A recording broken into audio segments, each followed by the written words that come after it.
scenery and towns are so different across our state, the locals will sometimes say there is more than one Maine. A couple of retired teachers live in a town that thousands of tourists visit each summer. Even so, these two decided to do everything they can to see every corner of this state. David Guilford spent a day with the pair and is here to tell us about them. David? That's right, and it's obvious, it becomes obvious that the couple you're about to meet are also best friends. If they weren't, they would drive each other crazy because they've committed the foreseeable future to one memorable road trip. Being a tourist in your own state is easy in Maine. In July, how about mid-February, when the snow is often brown and the sky often gray? Keep coming. Craig Kesselheim and Beth Dilley find the beauty other travelers miss. You see this river of crows? They're like winter roosts in a few parts of Maine where they roost by the thousands. And the Waterville area is one of those locations. They're not really here for crows, and they're not in this part of Maine by accident. On their 42nd wedding anniversary, just before Christmas 2023, Craig presented Beth with 4 envelopes. Pick a month, a day, a county, and a letter. It was an offer. Let's see our state together. What was your first thought? Oh, way cool.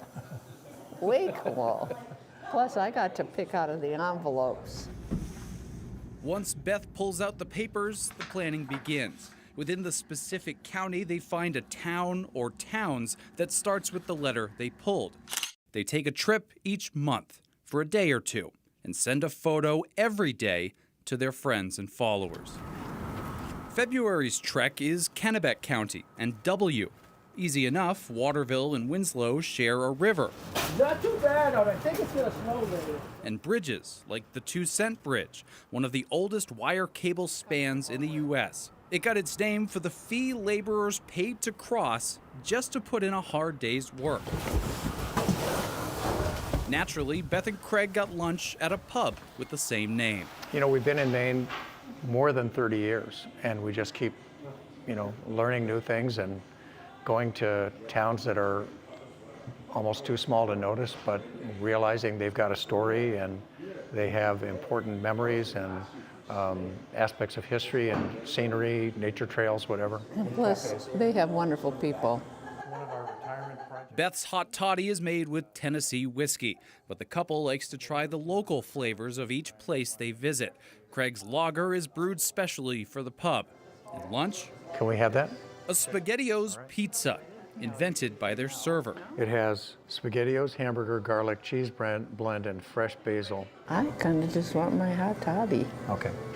In the winter at the pub, the locals are vital. I love the neighborhood. I love the people. We have a lot of really nice regulars. And owner Stacy loved hearing about the adventures of her newest customers. I think that's sweet. I think that's a great trip, a great plan. They searched for scenery, of course, but also history. You just stop at the library, for example, which we did today. Whether it's Winslow's old Fort Halifax, which Benedict Arnold once visited, or points in history that rocked the community. You can see the river channel here.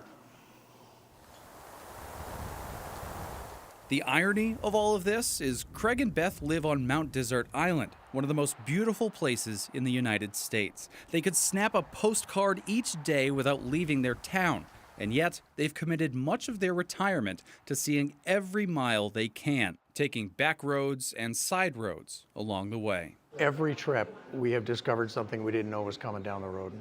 They've reached 14 of Maine's 16 counties. Once they've hit all of them by May, they'll start over again. And we're not ditching them when we're done. We're going to keep going back. There's always more to see. If you're thinking about seeing more of our state but don't want to commit to this level of planning, Craig and Beth suggest picking a state route, 26, 302, and just driving down it for a day or a weekend if it takes you far enough. And don't be afraid to make a turn if you see something that is interesting to you. This is one of their main points here. They have a rough idea, but something catches their eye, and they'll just take this road they've never been down before and see what happens. I love it. And then you end up finding stories and people that you never knew you were supposed to meet. That you're Absolutely. supposed to hear. And you find a SpaghettiOs pizza. Turn off the GPS and get lost. Yes. But keep a gazetteer in the car. Well, come on. You're not gonna end up in Albania or something. You'll be fine. All right. Thanks, David. Thanks, David.